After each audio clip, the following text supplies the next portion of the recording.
You gotta know who you're dealing with. Hey, I am Chuck the Bureaucrat, and a couple of years ago I went to the funeral of a family friend, and since he had served in the Korean War, I wore my dress uniform.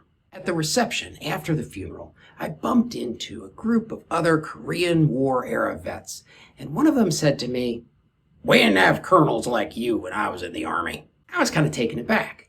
I didn't know what to say, but I think this vet had an insight that's going to have an impact on your success at the Pentagon.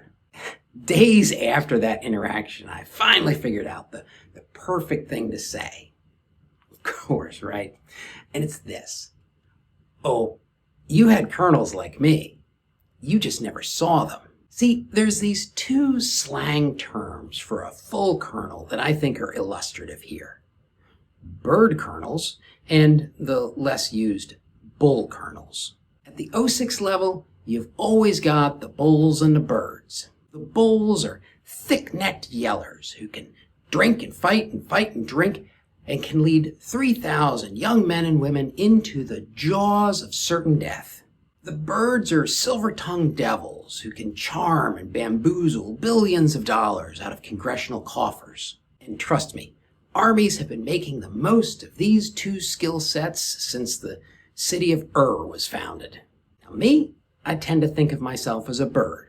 I may not be slick or fast talking, but I can make complex ideas easy to understand. I can take the crazy idea of some 3-star general and pin so many congressional mandates and executive orders to it that not agreeing with him seems like a violation of your oath of office. And I can strip the opposition's analysis to shreds. Those are skills that always have a use somewhere in the organization. And the reason that those Korean War vets had never seen a colonel like me was because, the 1950s version of me wasn't where they were. See, fact of the matter is, by the time you make colonel, lots of general officers know you.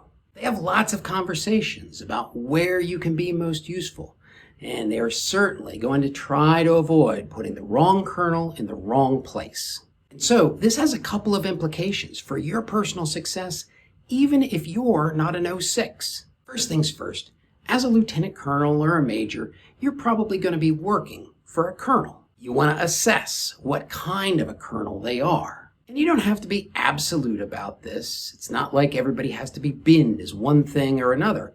But it's a pretty good idea to have an understanding of how they'd get themselves out of a bar fight. And the next question you want to ask is, does the colonel have the right set of skills for the job he's in? One reason that matters for your career is because it gives you a hint about how your senior rater views the office you're working in. They'll sprinkle majors and lieutenant colonels across the Pentagon almost randomly, but the colonels are handpicked. If your colonel is a good fit for the office, it's an indication that the office you're in is one that's valued. So you're going to be working on issues that your senior rater thinks are important. A poor colonel fit, that's kind of an indication that the general officers are willing to take risk on this office. They probably don't value the work that's coming out of the office very highly, and they're probably not very interested in hearing insights from an action officer that works in that office. And just as a note, sometimes these low priority offices are used as a place to hold a colonel just in case. What I mean is, sometimes the leadership values the colonel, but they're waiting for the right position to put them into.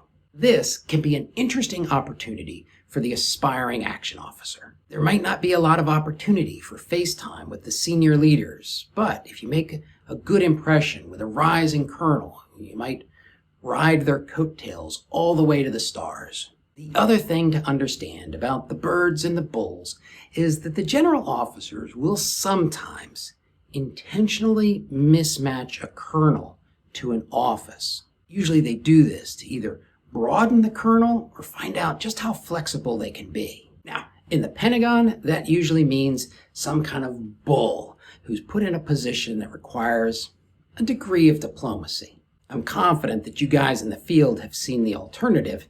I just don't know what advice to give you about it. But when you see a bull in a high visibility position that requires a degree of finesse, that means something to you action officers. Number one, despite the fact that this bull may seem like an idiot who doesn't really understand what he's doing, do not be disrespectful. Don't roll your eyes. Don't talk down to him. And for God's sakes, don't criticize him behind his back. Remember, he's going places and he needs your help. Number two, when a bull feels confused or threatened, they tend to respond with violence and aggression. And that means, if you're working for this kind of person, you might find yourself the target of some of that aggression, as hard as it may seem. And personally, I find it very hard. Do not respond defensively to the aggression.